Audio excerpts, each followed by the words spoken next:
ప్రేక్షకులకందరికీ తిరిగి స్వాగతం. This is Naveen story teller. ఈరోజు ప్రేమ తీరంలో ఎపిసోడ్ 4 హృదయ రాగం మొదలు పెట్టబోయే ముందు మీరు ఈ ప్రేమ తీరాన్ని ఎందరో ఆదరిస్తున్నారని ఆశిస్తూ వెంటనే సబ్స్క్రైబ్ చేసుకుంటారని ఆశిస్తూ ఇక హృదయ రహస్యం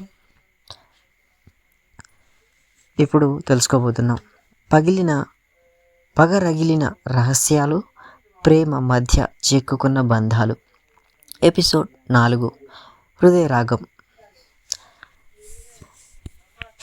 చివరి వరకు చూస్తారని ఆశిస్తూ, ఎందుకంటే చివరిగా మనకు ఏం జరగబోతుందో ఇక తెలుసుకుందాం. రాత్రి ఆలయం చుట్టూ నిశ్శబ్దం నెలకొంది. దూరంగా ఆలయ గంటలు మెల్లగా మోగుతున్నాయి. ప్రియా, కార్తిక్, స్నేహ ముగ్గురు ఒకే చోట నిలబడి ఉన్నారు. ప్రియ చేతిలోని లేఖ ఆమె వేళ్ల మధ్య వణుకుతోంది. ఆ లేఖలోని అక్షరాలు ఆమె హృదయాన్ని కుదిపేస్తున్నాయి. ప్రియా, నీవు నా చిన్న కూతురివి. స్నేహ, నీ అక్క. ఆ యాక్సిడెంట్ మమ్మల్ని విడదీసింది. నీవు మంచి కుటుంబంలో పెరగాలని నేను కోరుకున్నాను అని తల్లి రాసిన మాటలు ఆమె మనసులో పదే పదే మారుమోగుతున్నాయి. ప్రియకు ప్రపంచమే తిరిగినట్టు అనిపించింది. ఆమె కళ్ళు స్నేహ వైపు తిరిగాయి. స్నేహ ముఖంలో బాధ, పగ, అలాగే మమకారం, ఇవన్నీ కలిసి ఒక విచిత్రమైన భావనగా కనిపించాయి. ప్రియ మనసులో ఒక తుఫాను మొదలైంది. అదే సోదరి అనే మాట ఆమెకు కొత్తగా, అదే సమయంలో భయంకరంగా అనిపించింది. ఆమె తనలో తాను ఆలోచించింది ఇలా: స్నేహ నా సోదరి. ఎన్నో ఏళ్ళుగా ఒంటరిగా ఉన్నానని అనుకున్నా, కానీ నాకు సోదరి ఉందా?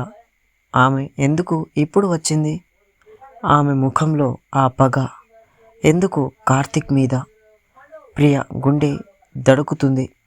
ఆమె కార్తిక్ వైపు చూసింది. అతని ముఖంలో కోపం, ఆందోళన కలిసి ఉన్నాయి. అతను ప్రియ చేయి గట్టిగా పట్టుకున్నాడు.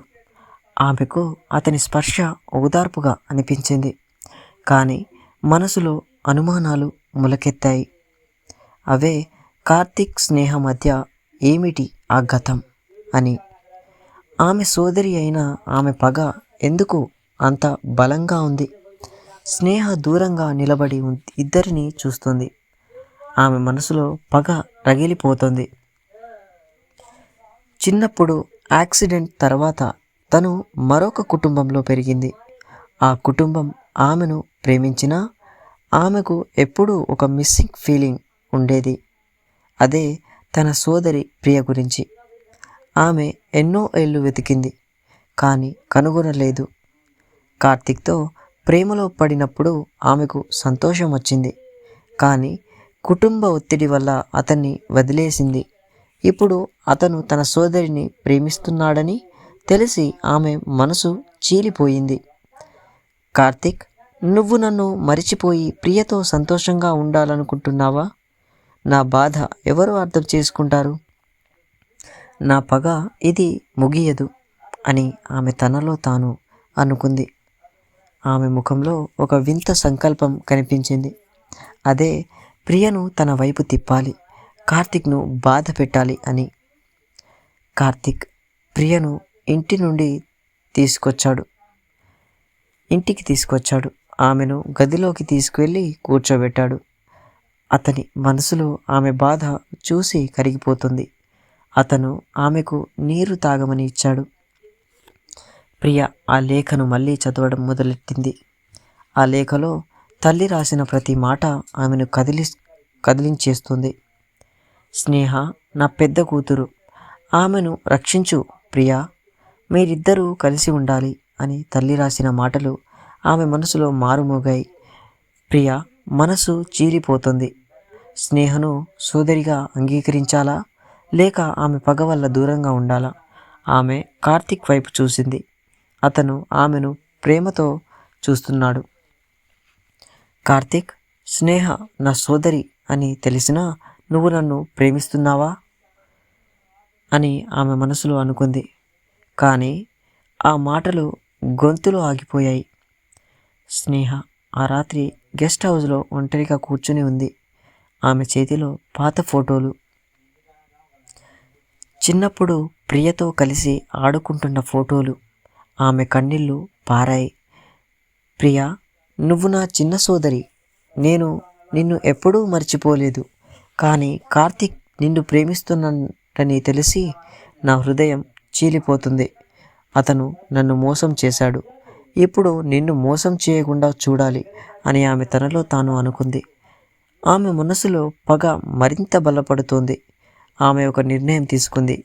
మరుసటి రోజు ప్రియను కలిసి మాట్లాడాలి. కార్తీక్ గతం గురించి చెప్పాలి. ఇక మరుసటి రోజు ఉదయం కార్తీక్ ప్రియ ఇంటికి వచ్చాడు. అతను ఆమెను చూసి ఆమె బాధను అర్థం చేసుకున్నాడు. అతను ఆమెతో మాట్లాడడం మొదలుపెట్టాడు. స్నేహ రాకతో తన జీవితం మారిపోయిందని, కానీ తన ప్రేమ మారదని చెప్పాడు. ప్రియ ఆమె మనసు తెరిచి మాట్లాడింది.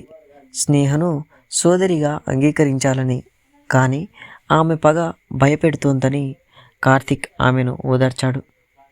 అతను స్నేహను మళ్ళీ కలవాలని నిర్ణయించాడు. స్నేహ ప్రియ ఇంటికి వచ్చింది. లక్ష్మి ఆమెను చూసి ఆశ్చర్యపోయింది. స్నేహ ప్రియను కలిసింది. ఇద్దరు మాట్లాడుకున్నారు. స్నేహ తన గతం చెప్పింది. అదే యాక్సిడెంట్ తర్వాత ఎలా ఒంటరిగా పెరిగిందో, కార్తీక్తో ప్రేమలో పడినప్పుడు ఎలా మోసపోయిందో. ప్రియ మనసు కరిగిపోయింది. ఆమె స్నేహను సోదరిగా గట్టిగా కౌగిలించుకుంది. ఇద్దరి మధ్య మమకారం బలపడింది. కానీ స్నేహ మనసులో పగ మిగిలి ఉంది. ఆమె ప్రియకు కార్తీక్ గతం గురించి ఇంకా పూర్తిగా చెప్పలేదు. కార్తీక్ స్నేహను కలిసి మాట్లాడాడు. అతను ఆమెను ప్రశ్నించాడు. ఎందుకు ప్రియా, నువ్వు బాధపడుతున్నావని? స్నేహ కన్నీళ్లతో చెప్పింది. అతను నిజంగా ప్రేమించానని, కానీ అతను తనను మర్చిపోయి ప్రియతో సంతోషంగా ఉండటం తట్టుకోలేకపోతున్నానని. కార్తీక్ మనసు చలించింది. అతను స్నేహను క్షమించాలనుకున్నాడు, కానీ అతని పగ మరింత బలపడింది. అతను ప్రియను కలిసి మాట్లాడాడు. స్నేహ రహస్యాలు ఇంకా ఉన్నాయని, జాగ్రత్తగా ఉండాలని చెప్పాడు. సాయంత్రం స్నేహ ప్రియతో కలిసి నది ఒడ్డున కూర్చుంది. ఇద్దరూ చిన్నప్పటి జ్ఞాపకాలు పంచుకున్నారు. స్నేహ ప్రియకు ఒక రహస్యం చెప్పింది. అదే యాక్సిడెంట్ వెనుక ఒక పెద్ద రహస్యం ఉందని, అది కార్తీక్ కుటుంబంలో ముడిపడి ఉందని. ప్రియ షాక్ అయ్యింది. ఆమె మనసులో కొత్త అనుమానాలు మొదలయ్యాయి. కార్తీక్, నువ్వు ఏమి దాచావు అని ఆమె తనలో తాను అనుకుంది. స్నేహ ఆమెను చూసి నవ్వింది. అదే పగతో కూడిన నవ్వు. రాత్రి ప్రియ ఇంటికి వచ్చింది. ఆమె మనసులో గందరగోళంలో ఉంది. కార్తీక్ ఆమెను కలవడానికి వచ్చాడు. ఇద్దరూ మాట్లాడుకున్నారు. ప్రియ స్నేహ చెప్పిన రహస్యం గురించి అడిగింది. కార్తీక్ షాక్ అయ్యాడు. అతను తన గతం గురించి చెప్పడం మొదలెట్టాడు. యాక్సిడెంట్లో తన కుటుంబం ఎలా ఇన్వాల్వ్ అయిందో, ఎలా ప్రియను కోల్పోయాడో. కానీ అతను ఒక రహస్యం దాచాడు. యాక్సిడెంట్ వెనుక తన తండ్రి తప్పు ఉందని, ప్రియ మనసు మరింత బలపడిందని. ఆమె అతన్ని ప్రేమిస్తుంది, కానీ అనుమానాలు మొదలయ్యాయి. స్నేహ ఒంటరిగా రోడ్డుపై నడుస్తుంది. ఆమె మనసులో ఒక కొత్త ప్లాన్ మొదలైంది. అదే ప్రియను కార్తీక్ నుంచి దూరం చేయాలి, తన పగ తీర్చుకోవాలి. ఆమె ఫోన్ తీసి ఒక నెంబర్ డయల్ చేసింది. అదే కార్తీక్ తండ్రి నెంబర్. ఇప్పుడు మీ రహస్యం బయటపడుతుంది అని ఆమె తనలో తాను అనుకుంది. ఇక ఈ ఎపిసోడ్ ముగింపు. ప్రియ గదిలో ఒంటరిగా కూర్చుని కన్నీళ్లు పార్చుకుంటుంది. కార్తీక్ హోటల్లో ఆమె ఫోటో చూస్తున్నాడు. స్నేహ రోడ్డుపై నడుస్తూ ఒక వింత నవ్వు నవ్వింది. దూరంగా ఆకాశంలో మేఘాలు ముసురుతున్నాయి. ఒక తుఫాన్ రాబోతుంది. తర్వాత ఏం జరిగిపోతుంది? కార్తీక్ రహస్యం బయటపడుతుందా? ప్రియ స్నేహను నమ్ముతుందా? పగ మరింత బలపడుతుందా? నెక్స్ట్ ఎపిసోడ్లో మరిన్ని ఉత్కంఠభరితమైన ట్విస్ట్లు ఉంటాయి. ఇక thanks for watching. This is Naveen signing off. మీరు నా ఛానల్ని సబ్స్క్రైబ్ చేస్తూ అని ఆశిస్తూ ఇక ధన్యవాదాలు.